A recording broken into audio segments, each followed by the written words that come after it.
The information contained in this podcast is an expression of opinion and does not constitute investment advice. This is the Gold Money Foundation podcast with Dominic Frisby, keeping you up to date with expert opinion on precious metals and the markets.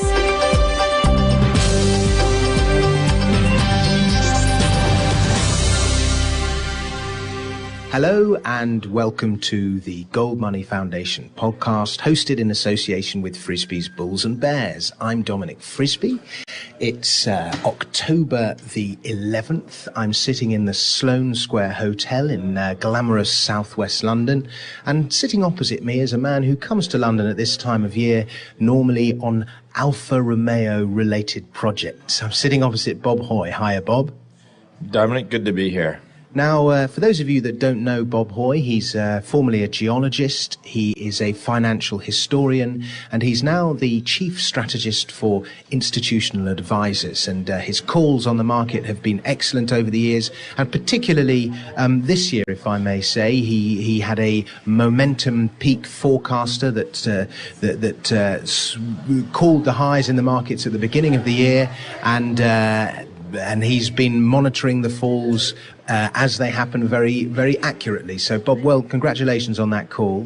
Thanks a lot, Dominic. That one, by the way, clicked in January of this year. And when it clicks in, it says that when you get a speculative move going, that it will continue straight up, but it'll stop within 2 or 3 months. So then that was our target. We had the big surge that would end probably around April. And, of course, everything was surging together, stocks, corporate bonds, commodities, and most of them sort of made highs late April, early May. That part of that forecast also was when we backdated it back to the high in commodities in 1973. It gave the signal, again, with 2 months of the top. And then later on, the National Bureau of Economic Research came along and said, well, that recession just started in November of 73, which was when the forecaster gave the signal. Then moving ahead to, of course, the great big mania in gold and silver that blew out in January 1980. That thing gave the signal in November, and then 2 months later it goes crazy and blows out. But then along came the old NBER, and they determined that the recession started in that January, at the peak of speculation. So then when our signal came in January, you knew somewhere out there, March or April, it would peak out, and somewhere that would be the start of the next recession. And as the rest of this year has rolled on, with some severe shocks to the marketplace, it looks like the recession probably started in May. And that would be a global recession, because everybody was playing all the same games. Absolutely. Now, like I say, it's early October. What happens next? I want to get stinking rich by Christmas. How do I go about doing that? That's always dangerous by any time. The big hit, of course, there was almost a panic in August with various revelations of insolvencies in the European basket case, Greek, those sort of problems. You had debt instruments soaring to 100% and things like that. So that, we wondered at the time, when it was pretty heavy market in August, we thought we'd get a relief rally into first half of September, and then you would look for some seasonal problems, and yeah, it came in. But then you had, going into the end of September, the corporate bond prices made new lows. You had the spreads, credit spreads, widening to new wides. You had a number of important stock exchanges, Asia and Europe, making new lows. And you had commodities, CRB, making new lows. Now, what was not making new lows was the stock market. New York Stock Exchange, senior indexes there, they kept bouncing off the lows of August a number of times. So the other one is, we use the old gold-silver ratio as an indicator. And when it's going up, chances are there's going to be some problems. And it was heading up, and then it stopped going up. And it stopped going up each time the Dow or the S&P stopped going down. So they were working together. So this is where we thought maybe October is not going to be the month of a disaster, such as when you have a troubled market after a speculative peak in the spring. Sometimes the fall can be really bad. So I think that the August and September hits got a lot of bad news into the marketplace, and then probably through to work towards Christmas now, choppy, sideways, disappointing. 1 week, central bankers are heroes and got everything fixed. Another week, they're a bunch of dogs and they haven't got anything fixed. But I don't see any technical stuff that would say, hey, this is going to get ugly.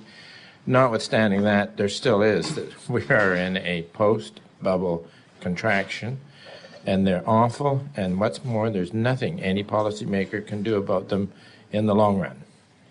Very interesting. I mean, looking at the S&P, for example, it seems to have found a bottom in that kind of 1080 to 1100 area, and every time it goes and retests it, it finds support there. And then, but at the same time, it's kind of capped at around, from memory, around about 1200. Yep, that's the one we look at, and that was the support level. I mean, it's a kind of swing trader's delight, really, at the moment, isn't it? Some of it was pretty choppy when you had, well, that was quite a while ago, 4% down days followed by 4% up days. And then you also had the Lowry stuff, which I read the other day on their upside buying pressures and downside selling pressures, that they've had some 90% up and down days that are unprecedented. And they got 78 years of history. So we are in remarkable times. Would you be hoarding cash now, or would you be putting some money to work? I mean, or would you just kind of stay on the sidelines and stay safe? Well, let's put it this way. When I was planning to come to London and have a good time, I covered all my shorts and trading positions. And essentially, there were some good dips recently added to some of my favorite junior stocks. So I'm not very aggressive at the moment. Okay, let's talk about junior stocks. I was looking at a chart that shows the ratio of gold to the CDNX, which is the composite of the TSX and the venture, and that is at 2008 lows. Oh, yes. The whole sector, the senior golds and the junior sectors, by that valuation, are very cheap. There's a reason for it, and many people think that some of it is due to the fact that you have so many alternatives, like ETF instruments. Sure, there's a lot of trading money going into there, but also there's ETFs for copper and base metals too. And base metal stocks, until the top earlier in the year, were doing brilliantly and were probably overvalued. And I think that's going to be one of the major conditioners on this whole curiosity about gold stocks being so cheap relative to the metal, is because when you're on a business expansion, as we have been since the crash ended in 2009, base metal prices outperform precious metals. And therefore you get base metal stocks outperforming precious metal stocks. And then when you go into the again, I think we're in this next recession, the real price of gold relative to commodities such as crude oil, which represents energy prices, has been going up since earlier in the year. It's gone from 300 to 500. It's a huge increase in relative prices for gold. So this is a built-in bonus for the gold mining sector. But the problem is the senior golds and the junior golds are subject to what's going on in the big stock exchange. And when everything's going down, so do the gold stocks. So what we look for now is perhaps, somewhere in the next year, there'd be a lot of the problems would be over, and you get a good stock rally, which would include a brilliant stock rally for the gold sector, because you got this built-in cushion of having had a very good advance in the real price. A bit like we had between August and December last year. That would be the model, yeah. So what we're looking at here on the big picture for long-term investors, a couple of years from now, it's probable that all the orthodox stocks would be very much lower, with some big swings in between. And then all of the gold sector would be very much higher, with some big swings in between. So you can buy the dips on this one. Okay. I mean, one of the dreams that's been touted, or one of the selling points, is kind of home stake in the 1930s, gold stocks flourish in a post-bubble contraction. And there are times when it looks like it's going to happen, and then it never quite does. Yeah. Well, we know that, for example, if you could bought Homestake in the first part of 1930, right through 1930, at around $9 a share. Then it started to move up as the real price of gold moved up, because the gold price in U.S. dollars was $20.67, and it didn't change. So by the time you got to the end of 1932, there was still, this was before Roosevelt started fooling around, and the stock was up something like 130%, and their earnings were up something like 130% with no change in the price of gold. This is what makes us look at the real price of gold more frequently. So there was good innings for that. Eventually, the Homestake stock got up to over $65 and was paying $4.50 a share dividend each year. And if you were buying it in 1930, that was a $9 price. So that's an outstanding return. Yeah. One of the things that people never mention when they discuss the how Homestake flourished in the 1930s is the fact that you weren't allowed to own gold after 1932, but you were allowed to own Homestake. That's true, but also in Canada, you could own gold, and there was Dome Mines, and that then became one of the leading producers in Canada, and its stock, because it would be more orphaned in the crash than Homestake, but the Dome Mines outperformed Homestake. And again, it was probably U.S. buyers too, but the Canadian market was very vibrant. Gold is a global item. The real price is also global, and the companies making money in those days paid out in dividends. This is where it's interesting this time around that some of the senior gold companies are really focusing on getting some dividend out to the shareholders. I think they're absolutely right to do that. My kind of personal frustration with the juniors, many of them, I'm not going to mention any names, is that so many CEOs promise we're going to have this and that by next year, we're going to have production, we're going to have this, and there's always, some reason, and it never happens. And you just think, if you've got a resource, build a mine, start mining the gold, and forget all the other stuff. Well, it takes some money, it takes some pushing the story to the public to be able to raise money. But of course, at any discovery, you have to raise money until it becomes a mine, in which case you shouldn't have to raise any money. But this is where, in the old Vancouver Stock Exchange, which I've grown up in, as I like to say, everything I need to know about the financial markets I learned on the old and vicious Vancouver Stock Exchange. But the exploration is my side of the game, and I love it. But one also learns over the decades that when you have a great drilling rush going, good results, consistent results, a good general market, then the stock goes to the moon. And at some point in there, the public says, this is going to be a mine. Now that's when you get out. Because typically, a discovery play will peak out with lots of excitement. The new mining analysts to the deal will, of course, have discounted present values on it, and they'll be pretty close to what the stock is trading then. But then you have to go through the whole boring business of putting a mine into production. Typically, the decline is to 1/3 or 1/4 of the exploration high. That's not off by a quarter, but down to 1/4. So if you have a $4 stock on exploration, you might have a $1 stock going into production. Then you had a whole new set of shareholders coming in that will be risking their money and hoping for a good startup. Then you got other shareholders who say, oh, let's get a couple of quarters of production. Those are calendar quarters of production in, and see how it does there. So this is why I prefer exploration stocks, because they are a lot of fun. And if you're in a decent market for them and you get some good results, it's very, very profitable. With this kind of bull market in gold, which began in 2001, we've seen a lot of companies that made discoveries in the early part of the decade, and a lot of those companies' stocks peaked maybe in May 2006, around about then, with that kind of high. And then they've been relative dogs ever since. But these are the companies that are now at a late stage of development and will actually in the next year or three start actually producing some gold. So they're through the cycle that you've just described.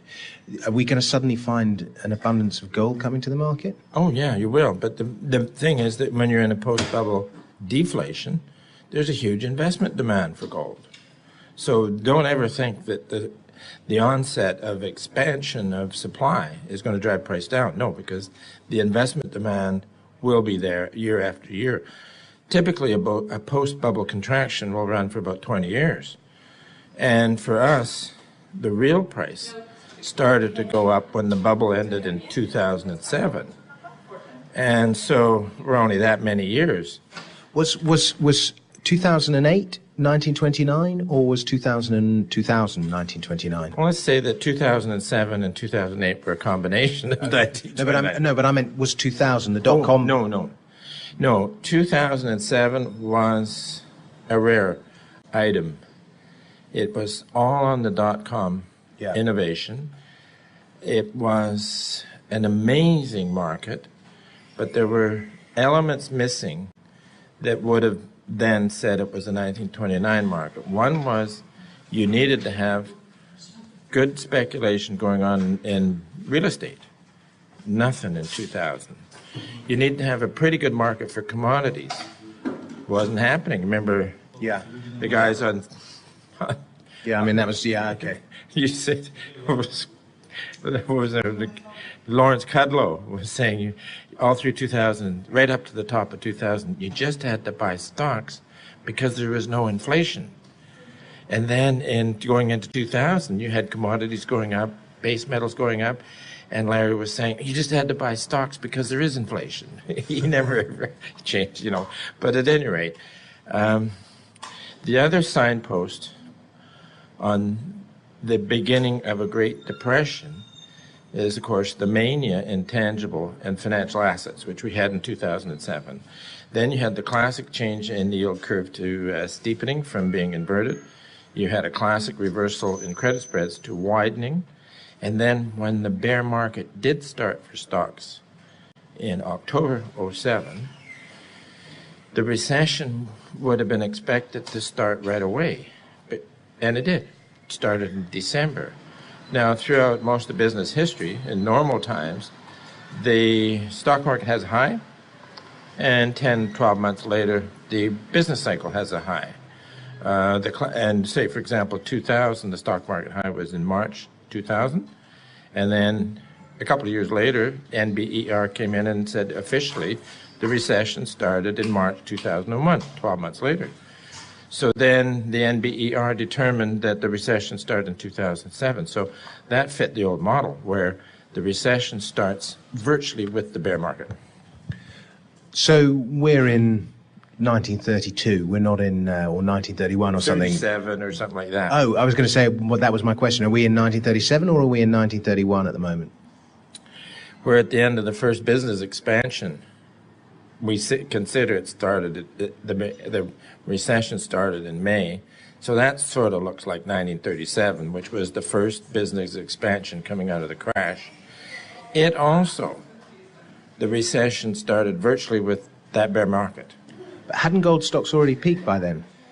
Let me see now. 36, 37 was kind of... Oh, yeah, no, the peak was, in the mid-30s. Well, 33 is when Roosevelt started fooling around with the price of gold. But all he did was reinforce the rise in the real price, which drives gold shares in a depression.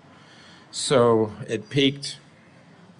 You had a long peak in there. Maybe the high for Homestake was 65 or 66. But it was a sort of high from 35, 36, 37. And then you went into World War II. And that then changed things quite a bit. You didn't have a great gold rush at the bottom of the Depression. There's a number of tools to say that depression ended in 1946, and then the long expansion started. So it was one of the few depression bottoms where you had a high price of gold, real, but everybody, unemployment didn't exist because there was a total war going on. Whereas, for example, the Depression bottom in 1895, you've had a high unemployment, a very high real price of gold, so people go finding gold. So you had the great discoveries in 1895, Klondike, Australia. 1840s was the Depression bottom, and you had gold, the big discoveries in California. So it works somewhat like a clock, but you still have to trade within the moves you expect. And we stay on our theme that it's going to take a long time to fix this credit problem. It's a natural process. Eventually, the credit revulsion takes everybody up to the point where we're not going to, companies and municipalities and states say we're not going to borrow any more money, and individuals and fund managers say, well, we're not going to lend any money, and even the guys in between, the underwriters, say, no, we're not doing it anymore. Well, the private markets are kind of saying that at the moment, because despite, such low interest rates, people just aren't borrowing and banks are tightening lending. But the whole thing seems to be being prolonged by all this deficit spending and government bailouts and all the other things that we're seeing. Well, they've made some fantastic efforts on it, but keep in mind that you had a two-year bull market that peaked out in 1937, where the S&P did a double in, 105 months. And this time around, you had a two-year bull market that virtually doubled in the same number of months. So the governments are adding instability. They're not fixing. And the serious money is kind of hiding, and also market with investment demand increasing the real price of gold. So this is where we who understand and participate in the mining side would be changing hats and going from being base metal miners to being potential gold miners. Do you see national currencies potentially collapsing in all of this? I don't see. Lesser countries will. I think the European community will come apart as an official organization. Perhaps the Deutschmark might be going back to being the euro currency. A lot of the gold bugs consider that the Federal Reserve and its activities, and combined with the U.S. Treasury, is an evil. I agree. But their idea is that the markets are going to trash the U.S. dollar and the U.S. economy, a repudiation, if you will. But I don't think the markets will repudiate the U.S. dollar because it is still the senior currency. The markets will repudiate the idiots who have been thinking they've been running it. I mean, these guys, they go and take a PhD in currency manipulation and foreign exchange manipulation and interest rate manipulation, and they think they're geniuses. But all they've done is add to the violence out there. Do you think the US dollar's kind of been to just above 70? It's tested it a couple of times in the last 3 years, and it's found some support there. It's just had a nice rally from about 72 to about 79 on the US dollar index. Are we in a new bull market for the US dollar? Yes. That one's in a pattern that my colleague Ross Clark has had for the last few years, and it's working its way down, 1, 2, 3s and oversolds, but it's in a pattern where an extensive bull market for the U.S. dollar is possible. It became overbought a few weeks ago at above the 79, and that's one of the other things that could help the markets go choppy for the next few months, is that the U.S. dollar did become overbought on the last period of nervousness. So here again, the standard gold bug thinking is, to their mind, the worst thing in the world that could possibly happen is the whole collapse of the U.S. dollar. And that they've not been dissuaded from that view by the collapse in 2008, where everything went down the tubes and the U.S. dollar went up. So our view is that it's been 100 years of coaching by interventionist economists that the best of all answers for any problem, or if you want to keep things going, is to weaken the U.S. dollar. So in that mind, a weak U.S. dollar is the best thing that can possibly happen. Well, going the other way, the worst thing that can happen is an outbreak of sound money. But then if everybody's short the U.S. dollar, there's a high probability on each of the periods of crisis, the U.S. dollar will go up. And it's working recently. Do you think the gold price will ever go to a level whereby the U.S. could pay off all its debt with its gold in Fort Knox? No, because I don't think that arithmetic will ever be reached. You want to go back to... Happened in 1980.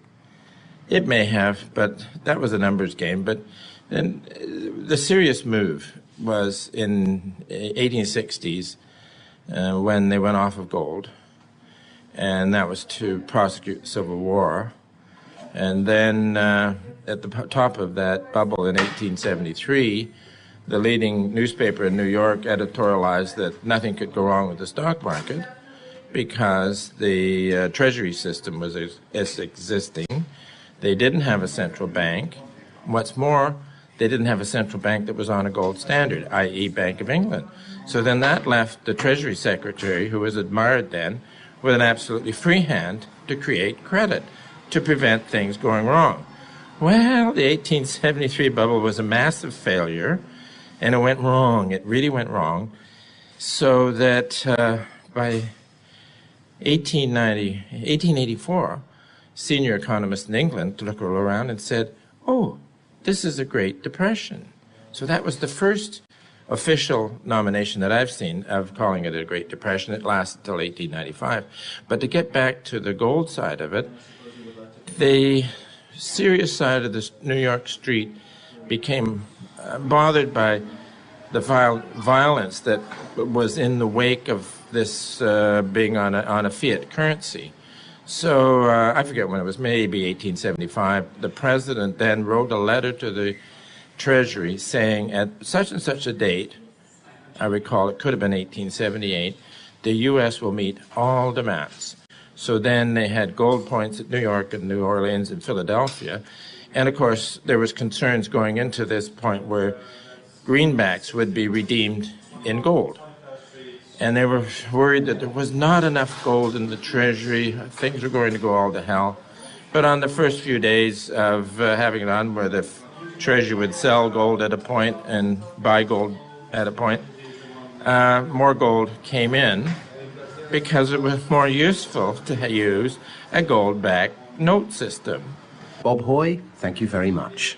And if you want to follow Bob's work, you can do so at institutionaladvisors.com. That's institutionaladvisors.com.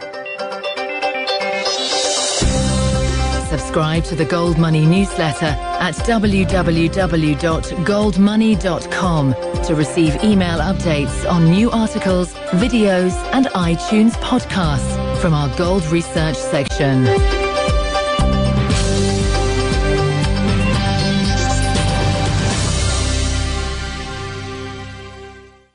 Also was when we backdated it back to the high in commodities in 1973.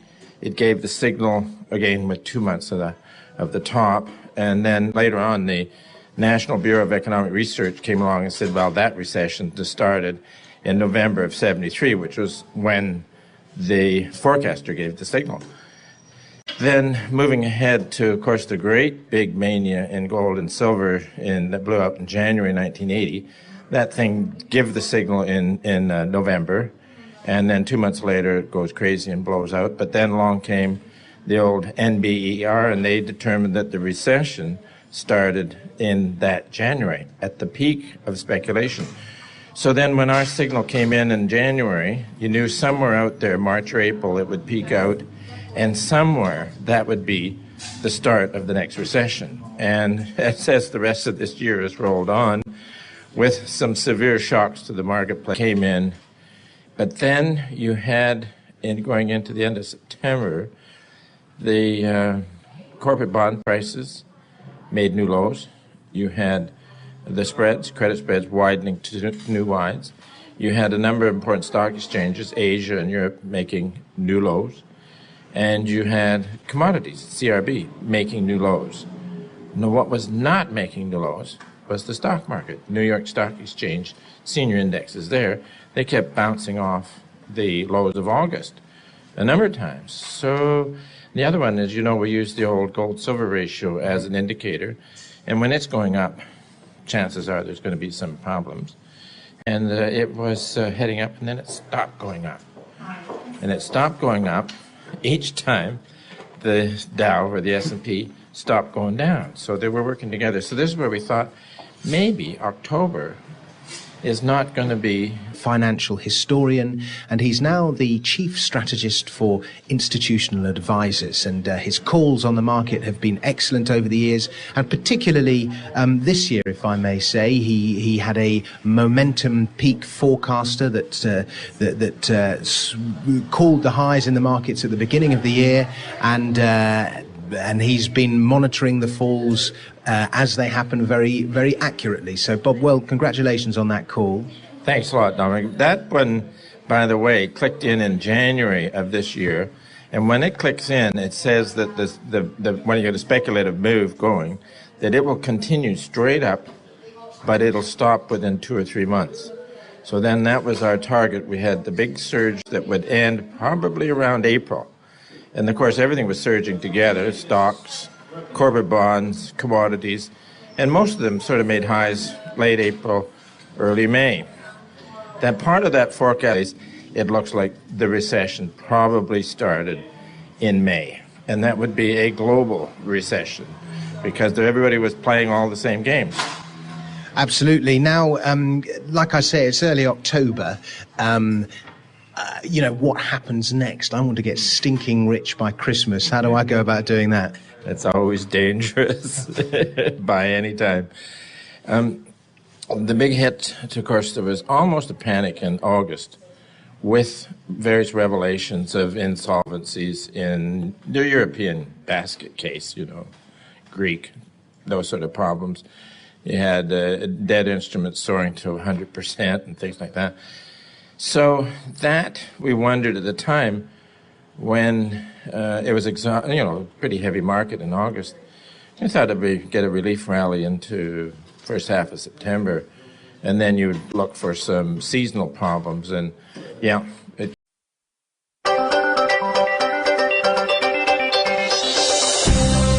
information contained in this podcast is an expression of opinion and does not constitute investment advice. This is the Gold Money Foundation podcast with Dominic Frisby, keeping you up to date with expert opinion on precious metals and the markets.